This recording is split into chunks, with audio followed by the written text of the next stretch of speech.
I'm Kelly Siegel, and this is Harder Than Life, a podcast about self-love, self-awareness, business, and health.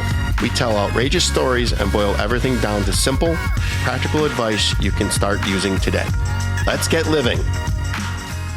On today's episode of Harder Than Life podcast, I'm excited to welcome my brother from another mother, Erik Rock. Erik's journey started from literally rock bottom, literally living on a blow-up mattress above his first store. But with grit, vision, and a lot of hustle, he built the largest brick-and-mortar furniture and jewelry consignment stores in the country. Beyond that, he's a savvy real estate investor, a dynamic speaker, and the host of the Man on a Mission podcast. Erik is all about unlocking potential, whether it's transforming your mindset, scaling your business, or helping the world's most successful people protecting what matters most. This guy's passion and purpose are undeniable, especially when it comes to protecting innocence and supporting causes that help children, which we all know is important to me, since 2 of the 3 charities we support at Harder Than Life are for children. Let's dive in and hear how Erik Rock has turned his life into one of incredible impact and success. Welcome, Erik. Bro, I'm so glad we took the time. I'm going to give you an option on you. Right. I did 2 show preps. One is people can Google and find out all this. We just talk as brothers. Or I got 4 really good topics that'll probably light the internet on fire. Okay. Which one do you want to do? The fire? I'll let you pick. But yeah, I'm fired. Let's go with the fire one. Yeah. Let's go with the fire. We're going to start off with our favorite topic, Donald Trump. Okay, let's do it. What's your perspective on Donald Trump's impact on business and leadership in America? Well, listen, man, it's funny you asked this. I'm just deep in these conversations yesterday and today, actually, already. But, I'm an entrepreneur by heart. I grew up with nothing, and entrepreneurship saved my life. It helped me see the world. I saw how it all clicked. And every level that I rose in business, it taught me a lot. I knew there was rules that were being played at every level. And as I learned to adapt and pivot, I was always sort of around people that were doing way more than me. And I was able to absorb that energy and that osmosis. So I have a lot of respect for the guys that actually sign the front of paychecks. And Donald Trump is a businessman. I remember reading his book, Art of the Deal. There was Art of the Comeback, which it's hard to even find anymore. And then Art of the Deal. But I remember reading that as a kid. And so Donald Trump's always been a kind of a unique figure in society and even in my heart as a kid. And what was interesting is before he became president, liberals loved him, Democrats loved him, Republicans loved him. He was a darling of the left. He put money in all their pockets. He's a businessman. He's a billionaire, Manhattan developer in New York with property all over the world. All of a sudden he runs for office and, in Trump fashion, he just speaks how he feels. And it's really just interesting how the whole world turned against him. But what I noticed that just often doesn't get talked about as much is this outsider sort of coming in. He was so connected, I think, to sort of the heart and message of people like me, where the deep state of these people that are career politicians, they've never, ever hired anyone in their entire lives. Really, right and left, when he came out, both hated him. And that's why I loved him. Instantly, I realized this is the guy I want to ride with because he saw the same things that we all see. But instead of being a politician that sort of kept playing the game, he was the one that went in it and was able to call it how he saw it. This is a swamp is what he said. And it was. The founding fathers got one thing wrong. They got one thing majorly wrong. And it's because they couldn't see airplanes in the future. They didn't understand there was going to be trains, and they didn't understand there was going to be an engine, and there was going to be cars. Who in God's green earth would ever want to be in politics longer than 4 years, right? Because if you lived in San Francisco, you would need a horse and buggy to make a vote in Washington, D.C. This is not a lifetime place to get rich. And so a guy like Trump coming in, really calling things out, simple, subtle things in the way that he does. I wish he was more articulate, but he's not. It's just not how he is.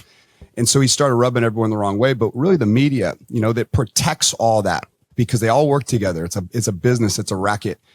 Trump just literally screwed up business as usual. And that's that's one of the key things that I like about the guy because he runs the country, or he's trying to, like it's a business. And that's how the country should be ran. The country's there to do one thing. It's to protect its citizens. It is not to come in with all these bureaucracies that inflates the prices of everything. A free market is the best kind of market. Capitalism is the only system that's ever worked to give people like LeBron James that can come out of the ghetto and rise to the highest levels of humanity that have ever existed. Historically, you had to be born into wealth with a last name. You had to be gifted that by birthright. America was the one idea where that all changed. And slowly but surely, the forces of nature are trying to destroy freedom, because that's how it works. Wherever there's light, there's dark. Wherever there's good, there's evil. Wherever there's freedom, there's some outside force trying to destroy it. And I'll be honest, Trump's the one guy right now, the one non-politician that is fighting to keep the idea of America alive. Because as the government gets bigger and bigger, the American people keep getting smaller and smaller, weaker and weaker. And I think I'll end with this one last point on this topic. Is the one difference in history when you look back, because it does repeat itself, is that American citizens are more armed than any other civilization in the history of the world. And that Second Amendment, there's a reason it was the Second Amendment. The first one was a free speech, which they're going after left and right. This podcast, I guarantee it gets censored. You have to fight through the algorithm to get this message out, because once it hits the airwaves, it's instantly going to be flagged, and they may take it down. But number two, out of all the other things they could have protected, what was it? It was the right to bear arms. And what was that for? That wasn't for criminals, to protect yourself against criminals. It was to protect yourself from your own government. And that is exactly why that's in place. You got to fight really hard to keep this alive. And it's a guy like Trump. You know, he might be divine. They've tried to take him out twice. 2 times they tried to shoot him, kill him. They went after him for 4 years. Russia. Oh my God, collusion, all this bullshit, right? Like, hold on here. Wait a minute. We got a Manchurian candidate run for office right now that didn't even get one vote by the American people that's running for office, first and foremost. Not even fucking one. Like, if you can't see through the rackets that are happening and democracy, oh my God, like the democracy is going to be ruined with Trump. It's like, hold on. Like, everything you say is an absolute lie if you just look at facts. Anyway, brother, I got to pull back. No. So I had all these normal, like, tell me about your childhood questions. And then I'm like, I was watching your post yesterday, and I'm like, you know what? I'm going to change this up. We're going to just talk about life as brothers. And I love it, man. And you're going to get to see the Harder Life listeners. Listen, we're not going to just talk politics. And truth be told, Eric, I only pick politics because it's you. I have never ever talk politics on this show, so this is the first time. Awesome, so we may have some censor. Who cares? I don't care. That's free speech. We're going to talk about what we want. This is not an endorsement for Trump or against him or anything. I just wanted to hear what you had to say, and you in the very first answer showed why you're dynamic and why I resonate with you. Thank you, brother. You're very articulate. If you're not following Eric, follow him on Erik Rock, LOL. It's at Erik Rock, LOL, or it's Erik Rock, or go to his website, Erik Rock. It's AERIKROCK. Thanks, brother. And follow us. We're going to get into some real, even juicier issues. I got some retorts to what you just said, but we're going to get some juicy issues, but it's not going to be all politics. We're going to talk about, of course, Puff Daddy. We're going to talk about domestic violence. We're going to talk about alcohol. So guys, hang with me. We're going to finish up on politics and Trump and really the Constitution, because I'm pro-Constitution. And Absolutely. At no point did our founding fathers expect us to come in and become billionaires and become rich. We're supposed to be public servants serving the people, and that's what we've missed. So what have you listened to Eric Weinstein on Modern Wisdom on Chris Williamson's podcast? No. Holy cow. He talks deep into that the deep state isn't going to let Trump win. And he said, he's leaning left. He liked RFK, but he said, I don't think the deep state's going to let him win, because the only time in history that they couldn't control the candidate was 2016. And he's just too loose of a cannon, and he works to his own beat. So having said that, I say loose cannon, but I want to say, let's talk. One of the things that you coach about is leadership. And I find that your accountability and your alignment is on par. And that's what so I want you to point out and critique Trump's leadership versus what we have today. Yeah, Trump, again, I'll just start with it. His leadership style is that of a CEO, a real boss of a real company. Now, here's the difference between a leader in politics and a leader in the free market that has to run a business that has shareholders and investors to answer to. And in real business, as a leader, if you make a decision that's wrong for your business, it'll cost you, and it could send you into bankruptcy, and it could cost every one of your employees. It could literally it could ruin your life. It could ruin your company. One bad decision. In government, when you make a bad decision, you get promoted. And there's something but really bizarre that you had literally the least favorite vice president in the history of the world disappeared for 4 years. What did she do for 4 years? All of a sudden, you got a guy that can barely talk that's the actual president of the United States. He's not a real president. There's someone running this country. We all know this. Everyone knows this. It's such a joke. Just open your eyes. So what happens to the reality of this guy's Alzheimer's or whatever dementia's happening? You know, it sucks, man. It's not a fun thing to be on stage and not remember shit. You could see him struggling all the time. They had to pump him up full of stuff to be able to sort of like show some life. So what do? They take him out and they promote the worst vice president in the history of the world. And now they got to prop her up and make her look, because it's their only option. What is this? The point here is this. You're that bad and you just got the promotion. You just got the nod without one vote. And you want to talk about democracy? You know, there's so many things, there's so many places I could take this question, but at the end of the day, that is the difference. Is in government, you can get rewarded constantly for your bad decisions. You look at what they did in Afghanistan. That was one of the worst exits in the history of the world. And it just gets swept on the rug because when you have the media constantly protecting you, they lie for you, they protect you. They're doing the evil bidding of the Democratic Party. And why? And it's because it's all politics. Marxism is an interesting thing because it assaults freedom and it starts working itself into 4 areas of life. It works itself into media. It works itself into education, into pop culture, into Hollywood, higher learning. This is where over the last 50 years, they slowly planted these seeds. There was a great book. I hate to use the word great, but if this is a chess match and to take down freedom, it's called Rules for Radicals. It was literally written by Saul Alinsky. That was Hillary Clinton and Barack Obama's hero. That was actually Hillary Clinton's mentor in college where she went to school. This was one of the greatest communists that have ever lived in America. Wrote a book called Rules for Radicals. The whole concept is how to take down freedom, how to take down capitalism. And it's a long game. It's a 5-decade process. And what you do is you destroy America from within. You don't fire one bullet. You can destroy it from within, and every adversary around the world can play a part in it. And this is where technology is really come into the equation. China is going to destroy America from within through TikTok. They're going to destroy an entire generation. They're getting children to hate themselves, to hate their country, and to hate their parents. And that's why suicide is going through the roof in children, drug overdose through the roof in children, fentanyl pouring into this country on purpose. 22 million people just let into this country. We don't know who they are. Do you let people into your house with an unlocked door that you don't know who they are around your family that you care about?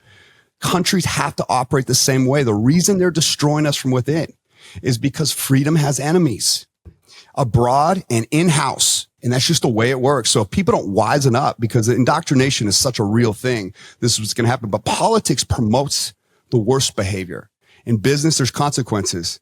In a free market, there's consequences. You don't need to mandate things. If it's a bad product, the people won't buy it, right? If it's killing people, they won't buy it. What happens in politics is the exact opposite.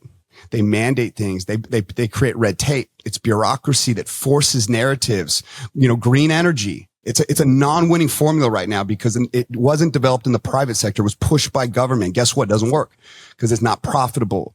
Only things that happen that are good in society, they happen in the private sector. And as the government gets bigger, they squeeze the life out of the small businessman, which is the lifeblood of the economy. It's the lifeblood of America. It's the lifeblood of freedom. And what happens is you have monopolies like big tech that literally suffocate. But these aren't American companies anymore. These are globalist companies. So their interests are so different. Listen, there's so many more people in China than there's in America. What do you think they are going to be loyal to America? They see where the dollars flow around the world. There's just not a loyalty there from a globalist mindset. But people don't see how all these things work or how they play. We are getting crushed, and the trajectory of this country is wretched. What you need running this country right now is a businessman that can literally make conservatism cool again, because that is the absolute goal. Because what the left did for so many years is they made liberalism cool. And what's happening now is the fruit of that is starting to show its teeth. We are all like the bigot racists, which is such a joke because you know what, brother? Conservatives don't see color. We see merit. We judge by the character. We do not judge by anything else. Someone even asked me, what do I think about a transvestite? Well, I'll tell you what, if that transvestite can make me money, if they're the best at what they do, if they don't try to push weird nonsense that shows their value based on who they sleep with or their sexual orientation or like all the things that they deem to be value, like Pride. What is Pride Week? You ever been to San Francisco during Pride Week? Like everyone's got their cocks hanging out in their little underwear. Like that's pride. Who you sleep with is how you value you as a man or a woman. Insanity. And they push this stuff on children. And it's like, hold on, wait a minute. No. I could love a gay guy just as much as a straight guy if he's valuable, if he brings value to the market. But that's how we decide what is something that has value or not who you sleep with in the bedroom. And that is where this has gotten so twisted that sort of you value your identity based on who you sleep with, not on what you bring to the world. It's all about merit. And that's how conservatives think. We don't see in black and white. We see as who gives, who takes, who steals, and who generates, who's good, who's bad. Like we just look for the winners and the losers. It's really that simple. I'd say I picked a topic that you love. This is why I adore you. You guys got to follow him on social media. He's very articulate. I'm going to start it right now. Erik Rock for president 2028. Let's do it. I have two short political, smaller questions, but I want to point something else out. And this is, we're talking our opinions right now, but I'm going to tell you something that's not an opinion. It's absolute fact. And you can Google this, and you can go to Google. Let's go. Who arguably does work, does kind of filter what people hear. Google how many freaking people are registered voters. 161 million, says it right out there. How many people voted in the 2020 presidential election? It says 2/3. That's 106. Then you go back and look, how many votes did Biden get? 81 million, and add them to how many votes that Trump got, 75 million. You come up with 156. Doesn't add up. Where did the extra 50 million votes come from? You got to let me rip on this. No. I'm just pointing that out. We're going to get into some other stuff. I have two quick questions. It's what would you do if you were president? Number one, what was the first thing you do? And then number two is, honest to God, if you'd been shot at twice, would you continue running? No, man, that's scary. His family. I said this the day before he got shot, the attempted second suicide, second day after, and then literally 2 days before the first one. 2 days before the first one. I remember saying, like clear as day, they're going to take out Trump. 2 days later, a bullet missed his brain by a millimeter. Act of God. Second time, literally a day before, on social media, I called it again. And the point is, and the way I called is like, can you imagine? This is how it came out. Can you imagine after being shot at, being that close to death? Every day he's in front of thousands of people, all these rallies. He travels the world. What a workhorse. He works harder than anyone. Guy's just a monster. And I've been around the family. I know the family. I know the internal workings of that Trump family, the dynamic of who they really are. And they are about as solid as they come. I'll swear on God, on my life. I call it how I see it. I don't care. I don't care. I want to know who wins, who loses, who can be good for me, who could be good for my family, who could be good for my community, who's not good for them, who's good for the little guy that's poor, like me, who's good for that kid. Trust me, liberalism makes you a victim. It holds you down. It suffocates the life out of you. What it does, it makes you dependent on a drip system that slowly kills you. I want to know that I'm not a victim. Anyway, I jump out of this. I remember saying, what would you do if you were president? First thing. Well, number one, COVID did one thing that was really interesting. In an election year, when China was on their knees, because Trump was the first president going all the way back to the days of Jimmy Carter, where they started talking about the trade imbalance with China. Every president's kicked this can down the road and said they were going to do something, never did, because they were so afraid if they went after it, it would screw up the American economy. Because why? All this plastic sort of obsession that became very apparent in the 1960s when America became dependent on plastic products instead of wood and steel, right? China became sort of the slave labor place of the world where cheap products could be made, and we became dependent on it. And slowly manufacturing disappeared out of America and went to a place like China. I'll circulate to my answer right here. Decade after decade, it got worse and worse. In China, what it did is it literally had a grip on us. Trump comes into office. First thing he does, he goes after the one place, which many economists were so worried that it would cripple the economy, but it did the exact opposite. He called it right. He put a tariff in place that was so profound. What it did is it repatriated countless billions of American dollars got repatriated tax-free into America. First of all, it's the first thing he did. No one even talks about this shit. It was so genius. And then what happened is American manufacturing came back at a record number. And that was the best economy that had ever lived in the history of the world during those Trump years. China was on their knees. People don't remember. Late 2019, China was in the worst position they've ever been. American independence was happening at a rapid pace. And in fact, they achieved it. Energy independence, the first time ever in American history. We literally were not dependent on anyone. And guess what? 4 years of no war. Had that ever happened since I've been alive? Nope. Hasn't. Do the math. How simple this shit is when a real leader that runs a real business starts running the country. And here's what happened in an election year. It was late February of 2020, in an election year. Trump is crushing. The economy is kicking. And they went after him for 4 years, having him in court for 4 years. And then magically there's a little Wuhan bug that drops out of China. Oh, go figure. Isn't that interesting? The timing of a little bug that just pops out, that killing everyone. So what does the news do? Oh my God, it's killing people. 1, 2, 3, 4, 5. You see every day, 10 million, 20 million, 30 million people are dying. That's a nightmare for a president. What is this? No one even knows what the fuck it is. Everyone's scared, but you saw how delicate the supply chain was. How dependent we are on the supply chain. Very quickly, there's no toilet paper. It's freaking out everywhere. But what you saw was death happening at record numbers. Now, I have a friend that runs a big insurance company. He owns it. And what was interesting, like the aftermath, just a little foreshadowing here. The death numbers really didn't change ever. So imagine right now if they had a death number ticker on every news network, Fox News, death, CNN, death, saying, hey, fentanyl, heart disease, stroke, cancer. But they don't do that. They only did it because there was a political incentive by the people that wanted to take Trump out. And that's exactly what they did. What was the first thing they talked about during that 2020 COVID crisis? Election. Mail-in ballots became I called it literally in March. They're going to steal this election. And here's exactly what happened. This is how precious this stuff is and how it's so manipulated. People don't talk about this. It's crazy to me. Mail-in ballots became the biggest fraud. Ballot harvesting. And here's the truth. I live in Idaho for 10 years. I have not lived in Nevada for over a decade. That 2020 election year, my parents of all people, they just moved to Idaho, made this their new primary. Erik Rock and Jeanette Rock, my wife, we got Nevada ballots sent to my parents' Idaho address. How is that possible? I haven't been enrolled to vote or registered to vote in Nevada for 10 years. I voted in all these Idaho elections. I voted up here. So what happened is that's called ballot harvesting. They take these old voter logs, they re-register people. They try to figure out, where does Erik live likely? And they didn't get my address right. They got my dad's newest address. If you really start psychologically trying to connect the dots, what you realize is the massive amount of fraud that was happening in real time. Here's what I did, because I'm a good guy. Me and my dad were pissed. We didn't understand how this could happen. We really thought about it too. It's crazy that this could happen. Like, how do they know where you live? And we threw them away. I didn't vote. I could have put Trump, sent him in, mailed him in. Didn't vote, but I made it a point to check after the election. I'm just curious. Trump, we don't know if Trump's going to win or lose in all these key states for like 3 weeks. Arizona, where Carrie Lake crushed ass, one of the best Arizona candidates ever, all of a sudden loses after 3 weeks of, well, there's more to count. They keep coming in, you guys. Well, you haven't counted all the votes yet. Like, okay, you have all this technology and like this bullshit.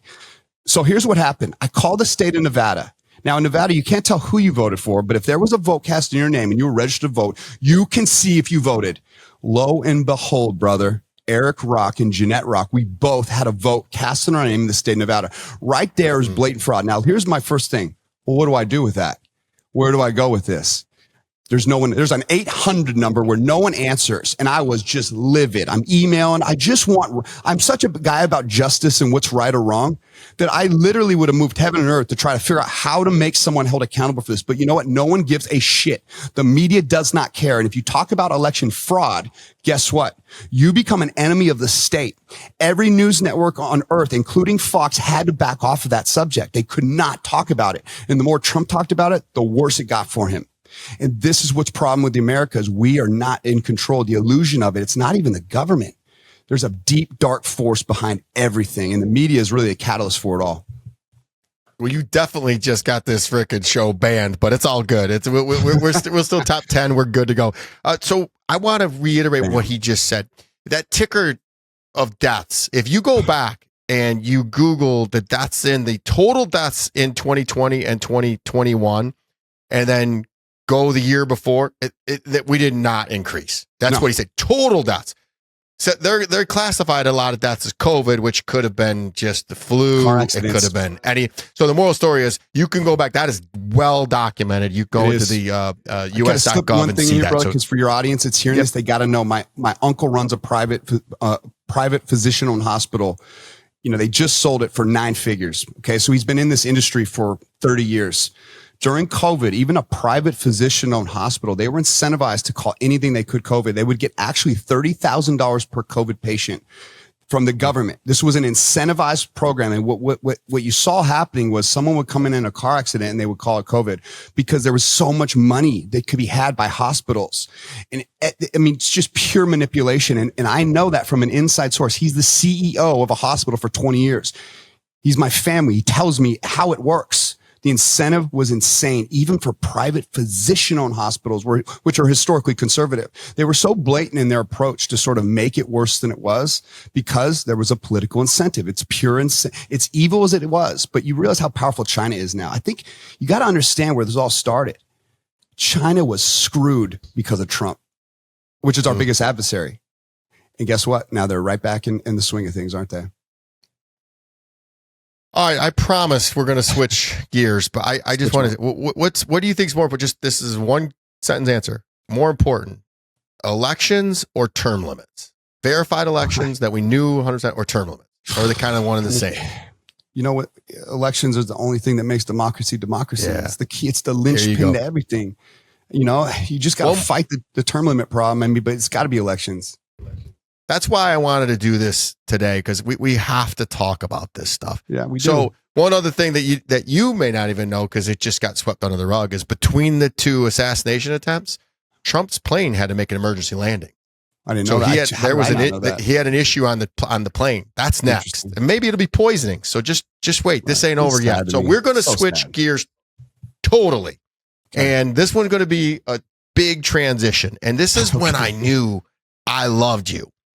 When that first Puff Daddy video came out of him in the hotel with the altercation with Cassie, you put this scathing message out with the video, and it was a condemning domestic violence, and I believe that's because of I'm the same way, because of our upbringing, and we had to fight, scratch, claw to get to what we had. And then we respect our women and we love our women. So I want to talk to you about how should we address the issue of domestic violence in America? Listen, there's nothing worse on planet Earth, first and foremost, than hurting a female or a child. Like, it literally is like, you know, there's cardinal sins for sure, right? But this one, in my mind, if you're a real man, you want to talk about what toxic masculinity actually looks like. What it actually is we defend women and children with our lives. We do not hurt them. And there's a huge difference. There's such a fine line between being like even a strict dad. I'm trying to think of all the narratives that could come around that subject matter. Being a strict dad that's harsh. My dad was tough as hell on me. Look how I ended up. The point of this whole concept is when it comes to innocence, when it comes to women, the protection of those 2 assets should be priority number 1 on this planet. And there are certain things that you can't come back from. If you beat a woman up and you're a grown man, you might as well kill her in my mind. Even that you could do it at your worst. You can't come back from that in my mind. You hurt a child. You can't come back from that. You rape a child. Like, that is like, you can't come back from it. There's certain things you can't come back from. That is something you cannot come back from. I agree totally. We're gonna deep dive into that a little deeper. And first of all, thank you for being extremely vulnerable and honest. And that's what I love about you. You're fearless, bro. I'm proud of you that you're willing to talk about this. You're right. We'll probably get freaking sanctioned and censored, but if one person hears this and it helps them, let's do it. So it ain't gonna be the last time the 2 of you and I are gonna be freaking joining forces, screaming for equality and just America, man. We're pro America. I can tell you that over and over and over again. So I can't wait to see you out in LA. I know you're in Idaho, but I want to see you out in LA soon, and we'll do some stuff. Let's talk specifically about these high profile arrests like Puff Daddy's. How does it affect the perception of success and accountability in the public eye? I'll tell you what, man, like we glorify Hollywood. We've been bred in this society to glorify these people like they're heroes. And in fact, for millions of children, they represent sort of like the catalyst, the best of what this country could produce. But when you get down to the core and the character of 90% of these people, that they're garbage humans that don't have much talent. Just because you can say 3 sentences in a song, you think that's talent? You think that's a gift? You think that that's what makes you should be a hero? But we glorify these people like they're so good. Like, oh my God, Drake, he says the same freaking words. We've all heard the music. I listen to it. I tap into the algorithm constantly with the popular music. Not going to hate on it. Good for you. Make all the money. That's exactly what this country is all about. Like, go after your dreams, like blow up. Where there's demand, the supply that sort of follows it is where the money's made in life, right? We get that. I'm all on board with that. But when you really think about the character of these people and the industry that they're in, this is a dark industry, number one. And I would argue that most celebrities are actually slaves to some of the greatest perversion that's ever been sort of used as a weapon against anybody, against people. And they use it against these poor actors in Hollywood and these singers and all these people in this industry. They flex on it. There's a dark, powerful force that sort of like slowly over time manipulates these people and really gets you to a point when you have to sell your soul to the devil.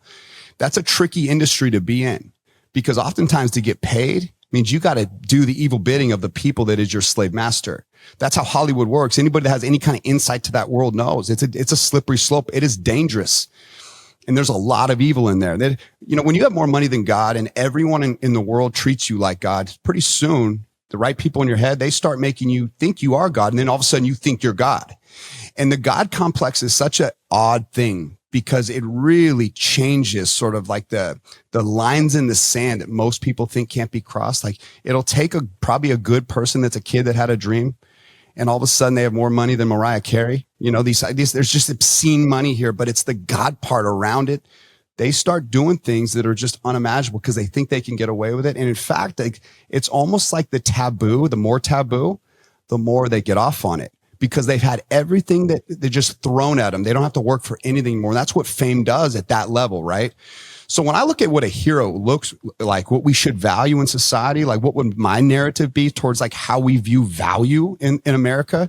Number one, like the celebrities that do have all this influence, all these eyeballs, you really look at what character looks like. I'll go to the athlete side of it. Tom Brady is a prime example. Whether you like him or hate him in football, the true nature and the true character of that man is about as solid as it gets. A lot of mutual friends, constant validation that supports that point that this is just a good guy. He may not have been perfect in his marriage. He's literally one of the sexiest guys on the planet. Any woman on earth will tell you that. He has everything. But to maintain that type of composure and that type of spirit and sort of character through all that kind of fame, I imagine that's how it would be for you or someone that's just wanted to stay core to sort of a foundation that's so real and honest. You know who the real heroes are? These are the firefighters that run towards a fire when there's a fire. Police officers. I was just talking about this the other day. When bullets start flying, we all run this way, right? Who are the guys that run that way? No one ever puts themselves in the shoes of a police officer. You know how scary it is to be at a job? Now, when I was a kid, I'm on the board of Make-A-Wish Foundation. That whole thing started with a police officer, this little boy that had terminal cancer that wanted to be a cop. And that's where Make-A-Wish started. That used to be an American dream. I want to be a police officer. I want to be a cop. That dream was under assault. And it's like, oh, racism.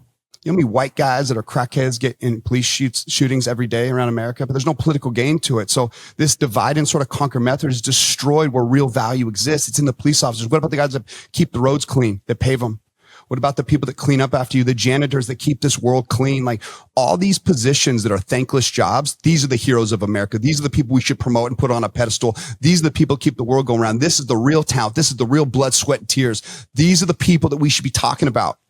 The people that work in the sewer. When something breaks, who are the people that fix it so that you can live in your comfort, so that you can have your opinion? Who are the people that protect freedom? No one talks about cops, by the way. I just got to get there. They go into homes every day. Imagine this. You got your family, right? You love your family. You have to leave the house every single day.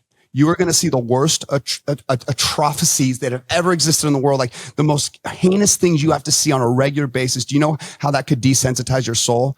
I talked to a cop that goes into a house where there's a dead woman. She overdosed on fentanyl. True story.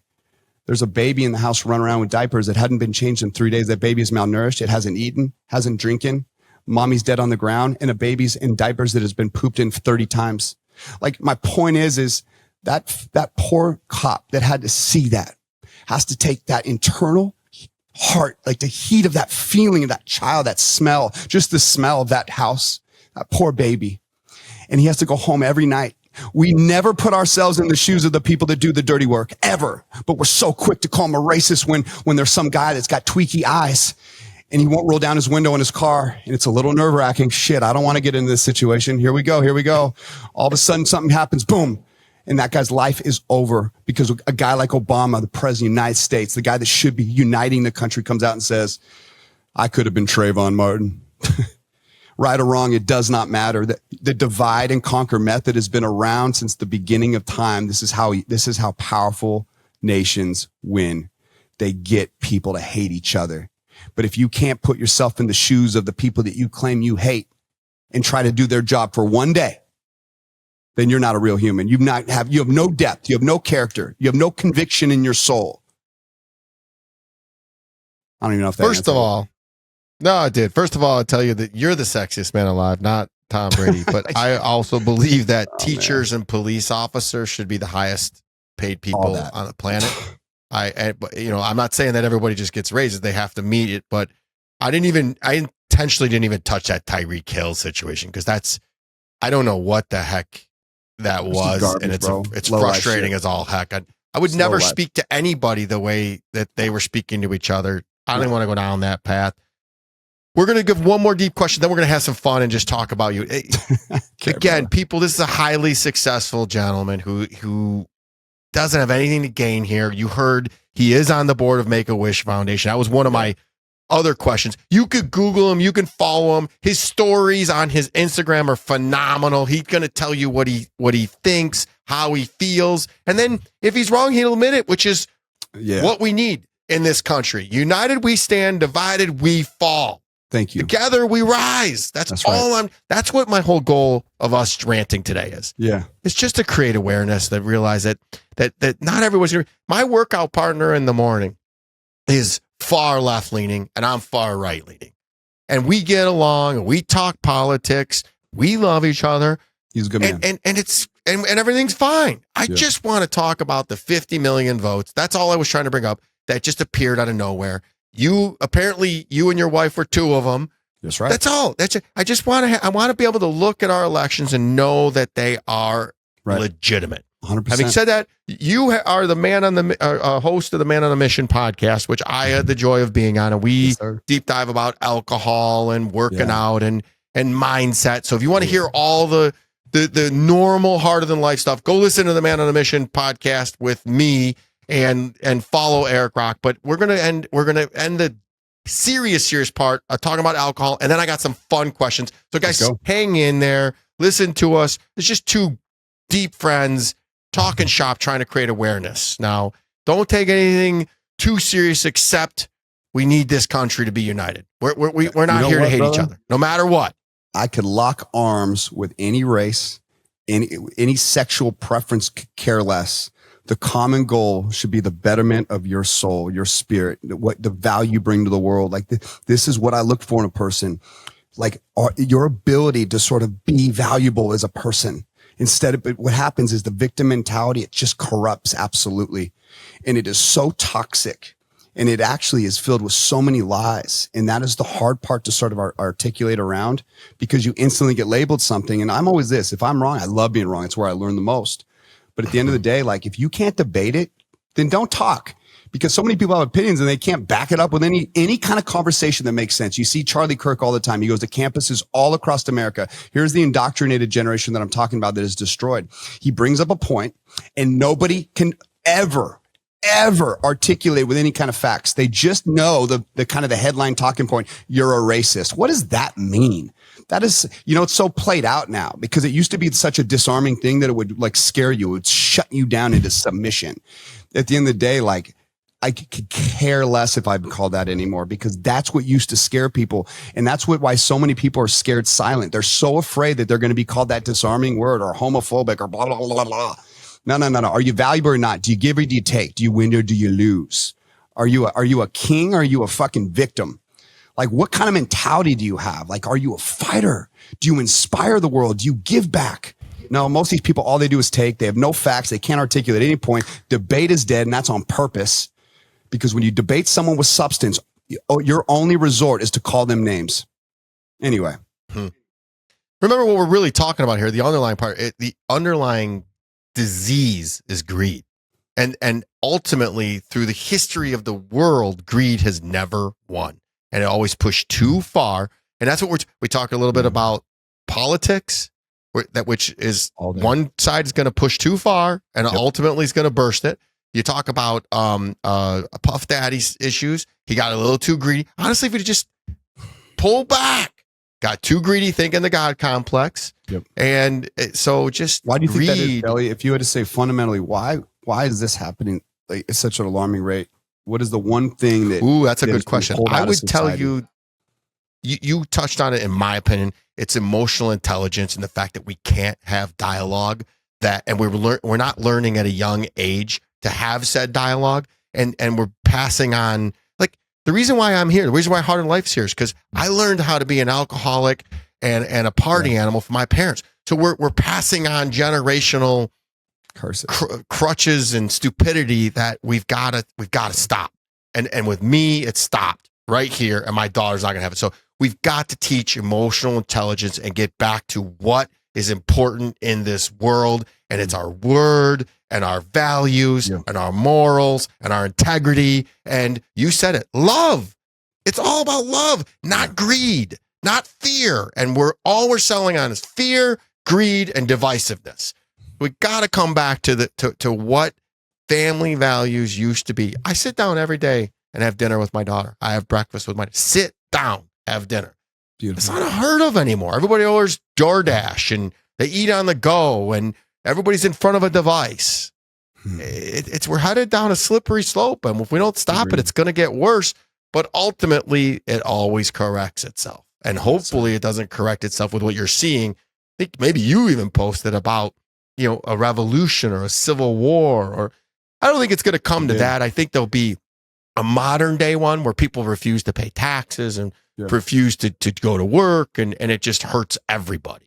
Yeah. So let's talk about alcohol for a minute, because I know that we talked a lot about it, and it's very important to you and how you went in your life. And how do you view the role of alcohol in business culture? And talk about your personal decisions that you've made regarding personal and professional decisions you've made regarding alcohol.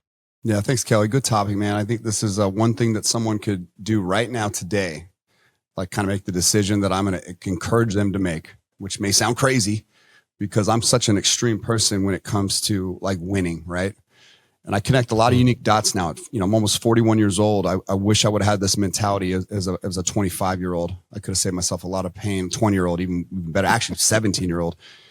I almost killed myself. I was literally, many times I probably should have died, and it would have been a sad way to go, right? Just never got anywhere near my greatest potential. Just so sad, some of the situations I was in as a kid, as a drug addict. I was a baseball player. I had big dreams as a kid. That was going to be my ticket out. I had so many things I wanted to do with my life. I was so ambitious, and I had a lot of fire in me as a child. And I love my dad. He's just, he's one of my best friends today. But, as a child, because I've never met my biological father, he took that role when I was 7 or 8.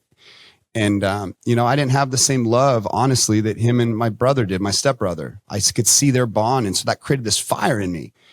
And it just, a lot of things weren't fair as a kid. That was his real son. He was a year older than me. Rem just always got it better. It was my honest opinion. And I had all these chips on my shoulder, and that turned into a fuel to win. The only thing I think that was organic with me that was really valuable was that fuel to win was sort of birthed. I put a lot of meaning and reason behind why I did things. That was fueled into sports. That was going to be how I got dad to love me. What if I'm an amazing athlete? Maybe dad will love me, right? was a powerful connection and powerful emotion to put to a simple action, and all the discipline that comes with being sort of good at anything. And that's what I was riding with. When a lot of people around you weren't the kids weren't riding with those powerful emotions. I would even do it mowing the lawn. Like, I would associate hard work with love. And I would take, half hour, amount of time to mow the lawn that it should have taken. I would do it for 4 hours, mowing it 3 different times, trying to get the diamond patterns perfect, hoping dad will see it and love me. But the point is I've had that fuel that sort of I took into sports. And when I had 2 career ending baseball injuries, back-to-back years, that destroyed my dream in the late 1990s. This is when Oxycontin was being pumped into society. That was the real thing that ruined my life. They put me on that drug and I was secretly addicted. No one in my family knew. I went right into college, right out of high school, and my identity was gone. My purpose was gone. Everything I was disappeared. I remember looking in the mirror, not being able to recognize my soul. And that addiction sort of coming out of the bowels of it, as I started to win. I'm just skipping a lot of steps here, but I got out of it, faced 25 to life in prison on huge trafficking charges. I was buying kilos of cocaine from the Hells Angels. I got busted by the DEA. I ended up working with the DEA for several years. I got a suspended sentence of 25 to life. So this is my life. This is what it amounted to. I was such a good kid too, and it was drugs that ruined it. But when I started coming to, I was good enough and emotionally intelligent enough and strong enough as I progressed where I could drink alcohol. I mean, I got out of the bad situation, got into entrepreneurship. And for years, I was still disciplined, go to the gym every day, but like I would drink at every event. There's lots of events. The more successful you get, charity this, charity that, charity that. And I'd find that every time I drank, like I just never felt that good. I was just socially aware, but I was strict everywhere else. But this was the one area that I allowed myself to just be free at. It's not like I was an alcoholic. I never even really liked it, but I would find myself is the crutch that, I'm in front of people, I'm nervous, let me drink. I'm in front of people, I'm nervous, let me drink. And it was always kind of that break the ice thing. My first partner that really changed my life in this area that ever had come in, I'd never been around anyone ever that didn't drink. Business people didn't matter. All successful people from my perspective, drank at dinners or business meetings or whatever. And I met really the person that became one of my greatest mentors, billionaire, incredible human into the world. And he never drank a sip of alcohol in his life. And there was something really interesting that happened. I went to one lunch meeting, and it was a round table at his hotel in front of all these incredibly powerful people. There was like a federal judge at the table. And then there's just me. I'm just there for the ride at that point. It's all it was really early on in our relationship, but I was the first guy to order. And I said, I'll do a Crown and Coke. It's like 3:00, right? And every single person around that entire table ordered either water or like an iced tea. Someone ordered a Diet Coke. And I'm the one asshole that ordered a drink. And I never felt so small before. I mean, I was pretty insecure even then. I'm much different now than I was then. But I remember grabbing that waiter. And this is all it took for me. This is my moment, right? Where I can now speak to this in a unique way. And I told that waiter, I was like, hey, cancel the drink. I'll just do and here's I'll just do an iced tea. This is where the iced tea for me came in. And I literally, since that day, I've been drinking iced teas ever since. But there was one story before that was just, this was so perfect timing. Sometimes when the right person asks the right question at the right time, your life can change. That felt like someone asked me the right question at the right time. But about 3 weeks before that, I was at a Lincoln Day dinner charity event where we were like the title sponsor.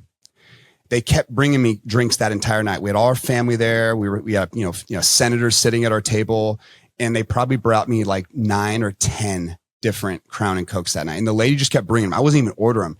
When I left, I didn't feel drunk at all. I could handle alcohol better than anybody. I was gut stricken to it. I don't know. But I remember getting into my car in valet. Mr. Rock, here's your car. They had it waiting up front, ready to go. I'm getting in driving off. I get about literally a minute down the road. And I got my brother who flew into town and his wife in my car. My wife's sitting next to me. No, my brother's next to me. The girls are in the back. Cop lights me up. And here I'm a successful guy, right? Pillar of my town that I live in. Pull over to the side of the road. Cop comes up to me. And again, after everything I've been through, oh man. And he looks in the car and he goes, whoa, I can just smell alcohol reeking out of this car. And I did not feel drunk at all. And I looked at my brother and I said, man, how much did you drink tonight? And the cop kind of smiled at me and goes, get out of the car. And here I am. I'm 30. I don't know how old I was. It's been 4 or 5 years since I've drinking, but 36 years old. Height of my power, height of my career, successful as I've been, side of the road now. and they're doing the breathalyzer. No, not yet. No breathalyzer. They're doing this test with me. And I'm just holding my breath, focusing as hard as I can. I'm on one leg doing the damn thing. And there's all these cops pulling in now and there's cars just passing by. I'm just like, what? How did I get here? Not again. Please don't. Like, oh my God, I can't have this. And it really shook me in this moment. And somehow by the grace of God, I literally passed the test. And I drink it like 10, I'm not lying, but I just didn't feel drunk at all. But I knew how much I drank. I'm just being honest. And there was a lady next to me that was holding a flashlight to me, and she handed me ID, and I'll never remember. She kind of smirked at me. She goes, "Thanks, Mr. Rock. Have a good night." And it was just the most eerie feeling. And I left that night. Really shook me. And fast forward 3 weeks, I'm at this table, and that's what happened. So whatever your story is going to be, where you allow yourself to quit. Mine was a billionaire that sort of at the right time, the right place, the right area of time did it.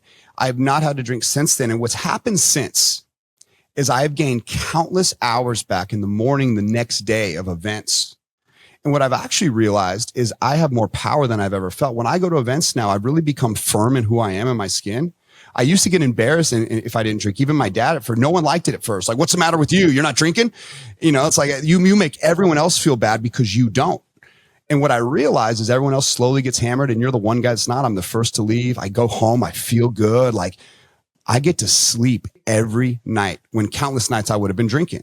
And that's the whole point, is like my ability to sort of grip life and see the full fruit of what life can be is at max capacity right now. Alcohol leaving my life has brought so much wealth, so much better people. It carried me literally right into personal development. It just brought me things that I don't know if would have ever been there. And now, like at the end of the day, when I count the hours back where I wake up just teeming with life, I don't have to stress to go to the sauna, like to try to sweat out last night's decisions. I did that for years thinking that I'm a good guy, like I'm a rock solid human. That was my story to alcohol. Now I tell that, and what I found, I'm sorry for the long story, but this is really cool to hear. 9 out of 10 people that I mentor, that come into my world, that anyone near me, employees, I mentor all kinds of people from all walks of life. They can't be around me longer than a couple months. And I don't care how bad they drink. They start like adopting through osmosis my self-belief, and they stop drinking. Almost every person I've ever mentored does not drink. And it's crazy. I don't push it on them. I just tell my story and I keep my standard high, and they don't drink around me. And I think they leave and they realize the magic is not in the event where you would have drank. It's when you drive home from it. Like that, you know how many lives you're saving just with that core concept? And like, it's so true. You get into bed, you're rubbing your little puppy, like you're sober. It's a fucking gift. And I hope that the world's inspired by that story, if it's even possible. Wow, we touched on everything. So the one thing I want to remind or point out was that the one time Erik Rock was a follower was when he learned to not drink. That was impressive, brother. I mean, you go down your own path all the time, and you don't care. You're unapologetic, and I'm proud of you for that. But the one time you did it was learning the right way. And that was God kept showing you, hey, dummy. And that was what that smirk was from that police officer. So I'm glad you ended there. The weirdest thing about that is, as I've gotten to know you, and I know you pretty well now, and we exchanged texts, and I know that there's still little demons in there, and it would be nice to oh my God, if I'd have a drink, but it's like you can battle through that. Not even battle through it. You're able to process through it a lot faster sober than you ever could drinking. And when we're quote unquote nervous and trying to fit in at these events, that's not what you're supposed to do, man. You're supposed to be Erik. I'm supposed to be Kelly Siegel, not freaking watered down version of ourselves. So I want to, you know relationships get saved, husbands and wives. You always see the drunk argument. I see it now when I'm in places like, it's so much better when you're sober, not even a few drinks. Like if you're going to do one or two, you might as well do none, right? That's kind of, what's the point? What are you doing? What are you trying to do? But it's the little snippy things that guys do it's just those little things that it always happens from alcohol. And that completely erased from my life. Completely. Yeah. I laugh about that because when I'm out and about and I watch a fight happen, I'm like, that would not happen if you're sober. And you can't tell them that because they're drunk. They're just talking over each other. It's hilarious. I want to spend a minute because I love the Make-A-Wish Foundation, and the entire Harder Than Life brand is for charity. Two of them it's Children's Foundation, Variety, and Face Addiction Now are our big charities that we donate to. But Amazing. I forgot you were part of the Make-A-Wish Foundation. So how has that changed your perspective in life? Yeah, kids are I love that you use the word perspective because it's the only word I would have said when in connection with these really powerful emotions that you get attached to when you become part of anything. And I'm part of a lot of different things. That's just one of many, but that was the real one that I decided to sort of like sink my teeth into. And it was the original story of the little kid that had terminal cancer that really just like put tears instantly into my face. If you go watch or hear the actual story, like in all its detail, it is so profound. And, so many people are trying to solve the problem. Like at the end of the day, just that little wish for that kid, like they can go after that one wish that they have. It was just such a beautiful thing, but perspective's the key word. I'm glad you said it. Every time you're in a bad mood or it's the day's not going your way or like, in business, there's a problem every day. There's always a fire to put out. It allows me to sort of stoically connect to gratefulness in a powerful way, a way that really allows me to change the energy in any situation or room. And I can do it on a dime because I have seen so many children that are just little warriors and they just keep fighting and they have things that they're going through that most people could never even imagine. Most people have no idea what it's like to be the parent of someone that lost a baby. It's like there's so many different directions I could go with this. It's the parent side of it, watching their child. That might even be worse. The tragedy of watching your child that you can't help is heartbreaking. And so for me, if I feel pressure, it always feels like a pressure in my throat. It feels like a blood pressure heartbeat right here. Anytime I can almost feel anxiety coming over me. And listen, everyone has their shit. When I get overwhelmed, there's a problem and I start seeing red, I feel it. What I've learned to do, this is so powerful, you guys, listen to this. I've learned to feel that feeling before I do any action, before any words come out. I feel it before I react to it. And it allows me to sort of have a system that I tap into. And what I do is I take one crazy deep breath. And as I take that deep breath, I sort of gamify this moment because it's now a system that I rely on to pull all the negative shit away. And it allows me to play with the pieces that are the powerful chess pieces on the table that matter most. And when you start bringing death into the equation, I'm a huge fan of Marcus Aurelius and Epictetus. I love the philosophy, memento mori. Death is really sort of the catalyst for it all, but it's even more than that. It's the pain of innocence being tortured. It's the struggle of the human experience at the worst levels that allowed me to completely transform this situation into something that I can manage and control. And when I move forward then, after adopting the ability to sort of recalibrate, get my frequency back up, it changes my vibrancy, that core sort of system in my life. I don't care how bad it is. I can find gold in anything that happens to me. And what happens is everything becomes a gift. Even this hell that whatever the situation is that I felt 2 minutes ago, it becomes a gift. And what I found throughout my life when I've been at if I really connect the dots looking backwards, the most powerful connections I've ever made in life always came out of the bowels of a big problem. And it's always because I was able to turn that problem or that stress into this silver lining, this golden nugget that nobody else could see.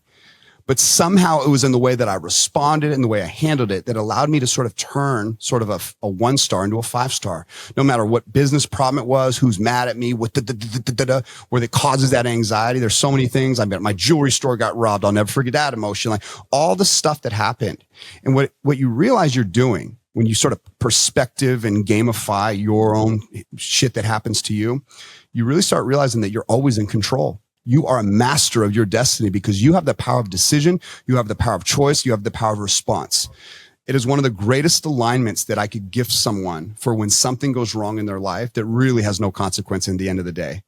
And it's always brings back to these types of topics. It's always children. It's always innocence. It's always death itself. It's thinking about all the most profound sort of moments in my life that have impacted me the greatest. And all of them come from like powerful loss, powerful tragedy that extends far beyond anything in business, anything in life. I mean, it comes right down to it. One of my dearest friends lost her baby. Like I could feel that pain of that loss in this.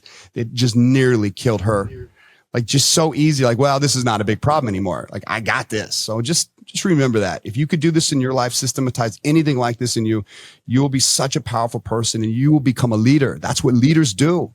They always shift perspective into any situation when they need it most. I call that the sacred pause, the time between your activated and time that you respond, the sacred pause. That's good. You can have that one.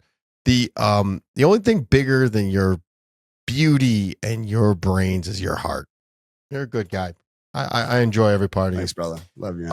Couple of quick questions. We'll get out of here. We're going to lighten it up real light now. So, all right, let's go. If you could have dinner with one political figure, past or present, who would it be? Ronald Reagan.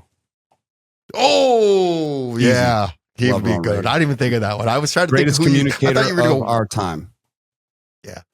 I'm big on the communication right now. And it's God gave you 2 ears and 1 mouth for a reason. Use it that way.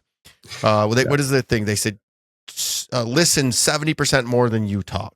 Powerful, brother. What's the funniest or weirdest thing that you've ever sold at one of your consignment stores?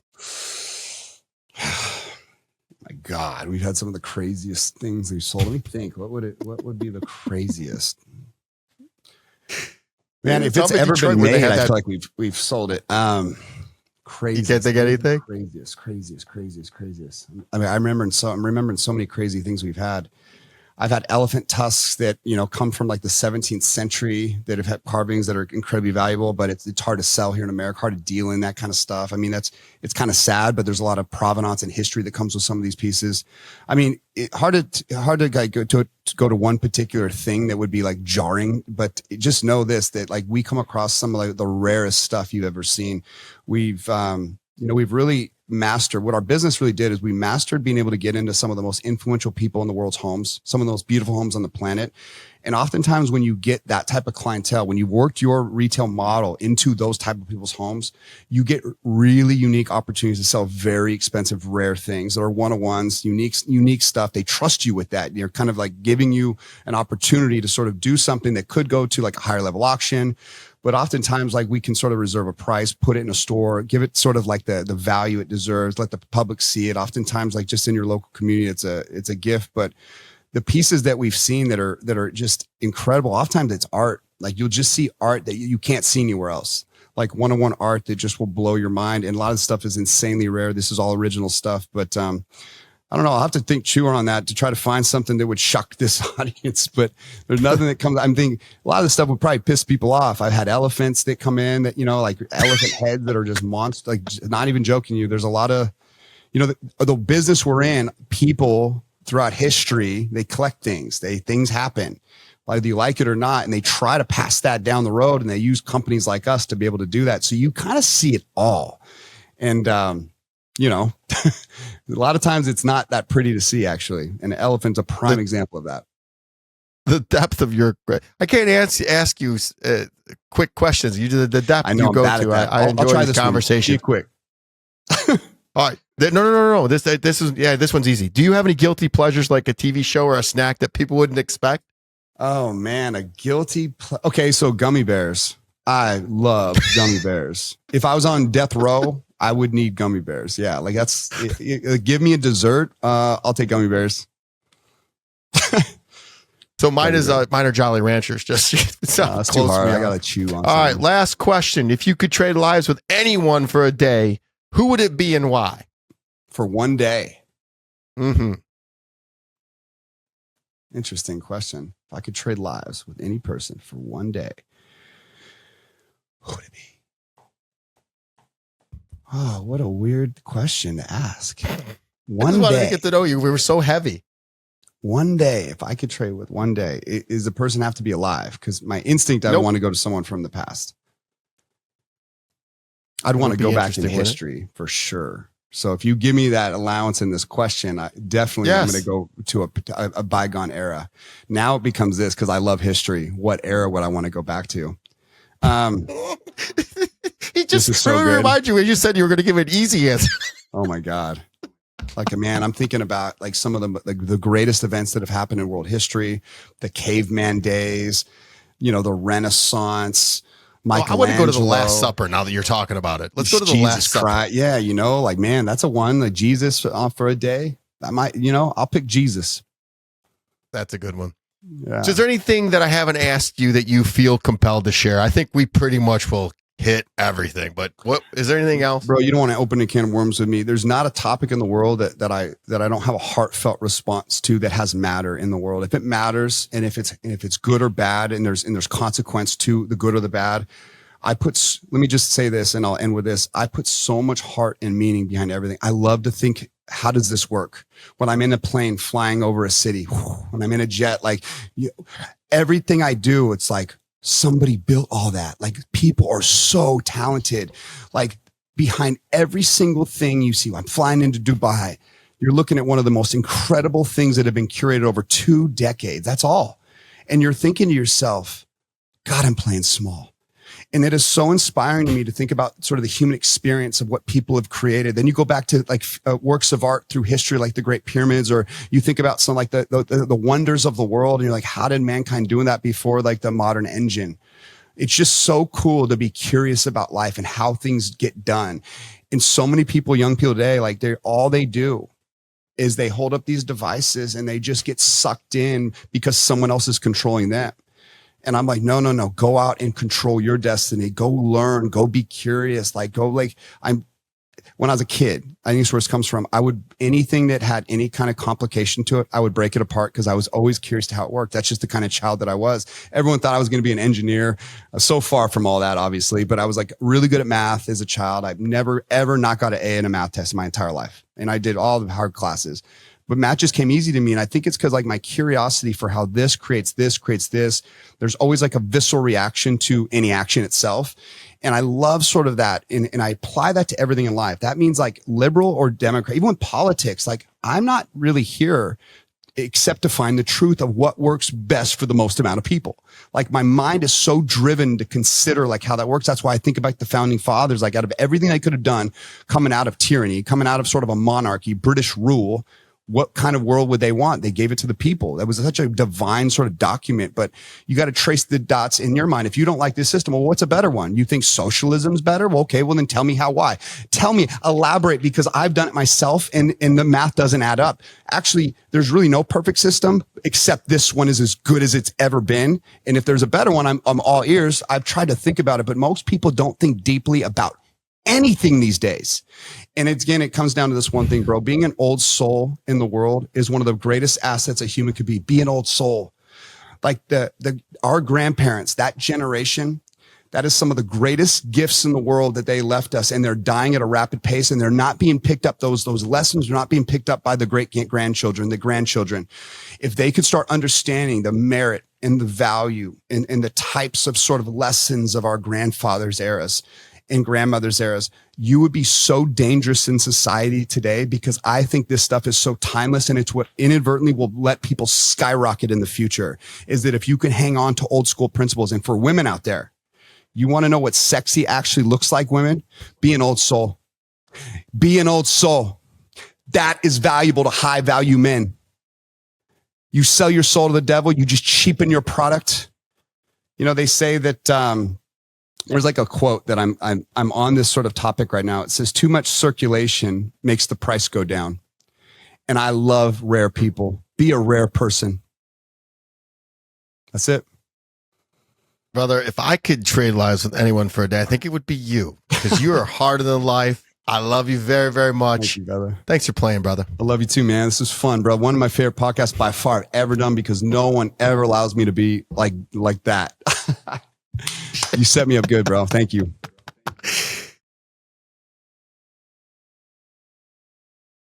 Please rate and share this podcast. I'm active on all social platforms and love to hear from my Siegel supporters. Each and every episode is sponsored by my company, National Technology Management, the easiest and best IT company to do business with, delivering peace of mind with technology every day, even simplifying cybersecurity. Visit trustntm.com for more info. Until next week, be harder than life.